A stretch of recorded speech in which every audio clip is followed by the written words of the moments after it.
You guys talked about cherries, and there's specific types of cherries that are the best for the beer. Obviously, sour cherries are better. In the U.S., we don't have the same types of sour cherries that you guys have. What type of qualities in the cherries do you look for? Is it sugar content? Is it the size of the cherry? Is it the tannin? Is it the ratio of the skin to the fruit? What makes that cherry so good?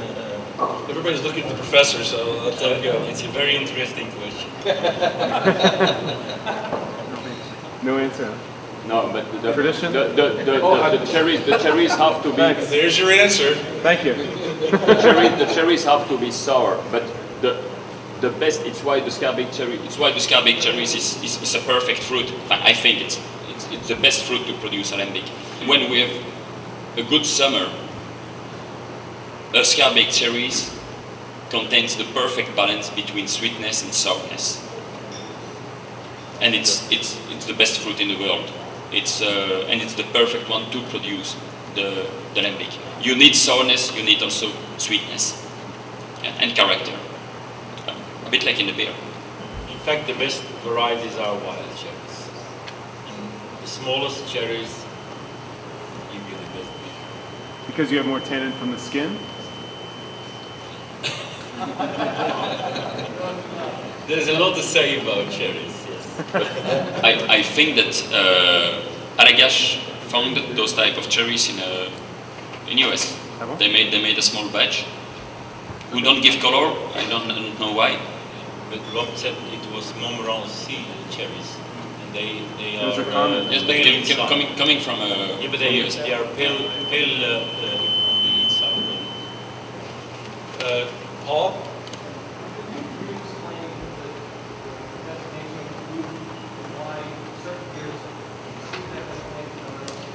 Did you say crew? Oh, you said oud. Okay, it's oud. I think we already sort of talked about that, but the whole idea is that word has been given significance legally, well not only legally, but as a standard for the industry in Horal, which is Armand's, initially Armand's idea, and Armand is the president of Horal, which is an association of Lambic brewers, and they have tried honorably, I think, to separate out, let's say, the more commercial ones, the sweeter ones, whatever, the not so sour Lambic ones from what we might call traditional Lambic. And I think Armand could talk about, or Armand or Frank would talk about what Ouda means and why it's on some labels and not on other labels.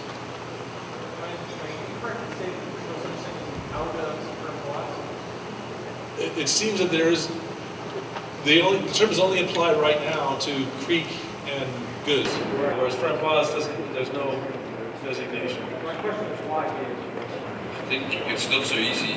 This is named out of Goods and out of the Kriek. It's a project that goes to the European Commission. First of all, it has to go through the Belgian Brewers Association, because Horal is not a Brewers Association. You have to send it differently. We have Hoge Raad voor Ambachtelijke Lambic Bieren, translated, the Great Council for the Artisan Lambic Brewers, is an association with brewers and beer tasters. So a member of Horal is also Belgian Zuiders. And our locally Lambic Brewers Association is presenting in this association. So you have to see that we have a different thing. If you go to the European community, you can only go with your federation, recognized by the Belgian government. We are in fact a little bit different in that way, that we just coming together and just want to go for a recognition. So the Belgian Brewers Association made this proposal, and it has to go to the European community and has to be admitted as that. Therefore, there are certain rules, and Frank can explain much better than me, but it takes time. And the thing is that we were thinking about this protection, and it is a bit similar idea like it happens for Belgian Genevers. Here we have a Belgian alcohol, what we call Genevers, and there is also the same idea. We have Genever, appellation normal, it's a malt alcohol, or we have Eau de Janeiro. That means that your Eau de Janeiro is distilled, double distillation, and distilled in a certain way. It's a bit that basic idea that we try to make in Eau de Geuse and Eau de Krieks. The idea was there should be a protection.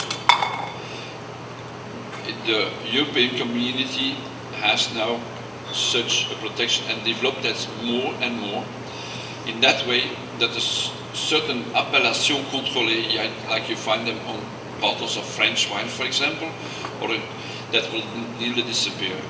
If you're using the label of Europe, the flag of Europe on your bottle, that means that you produce like those rules were written out. Now, if you want to change it, that's a rouge procedure, because it's not so easy to get it from the Belgian government. It's worse to get it for the European Commission because it takes time. The idea behind that we need something like an appellation, and that's what now Europe invented. So, for example, if you go for a ham, and you like, for example, Parma ham, if you know that, mostly you will see that European label on the ham. That's becoming more and more important, but that means also that we have controls. So 2 weeks ago, I had a non-expected control, and those 2 guys came here. They just controlled the bottles in which I'm using this European flag, took 3 samples. One is sealed with the Belgian seal and stayed at my place. There is one that's going to the laboratory, and the other one is for if we want a second analysis. So it's really controlled.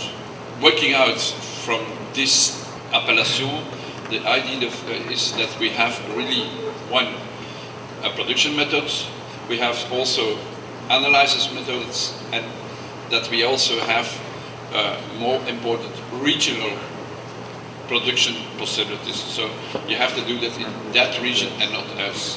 For example, you cannot say that tomorrow you will make in Antwerp or in Bruges that you make another Geuse. It's not possible anymore. Okay, Paul, back to you again. Now I know what your question was. But my question was, why? I didn't either, but that's Out of Krieks, but not in Eau de Framboise? Because that Eau de Framboise was not on the list at that moment.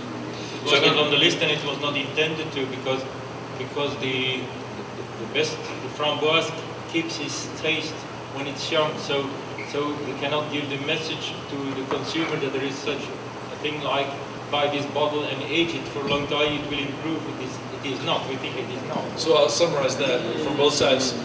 There can be disagreement on this, but what we're hearing from Frank and from Armand is that one, it just takes too much time to go through all the paperwork. It's kind of like Pennsylvania in Europe, but even worse. It takes all this time to get these designations, and by the time they put these designations in, they didn't have framboise on the list. So it may happen someday, but it would take a long time to add framboise to the Kriek and the Geuse, the Eau de Kriek, Eau de Geuse.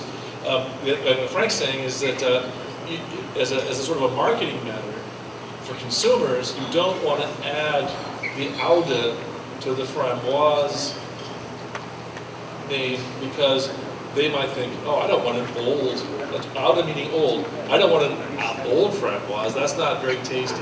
Now, as Frank was saying, now I heard Jean popping up and disagreeing. So I said it, the raspberry is probably the fruit where the taste, the color disappears the most quickly. But you can conserve a raspberry lambic. We have Rosé de Gambrinus for more than 10 years at the brewery, and the beers are great. But you have less taste, less fruit taste in comparison with a kriek, for example, a kriek from the same age. But it's possible to conserve a raspberry lambic. For the people who have Rosé de Gambrinus in the cellar, don't be afraid. The beer is a good.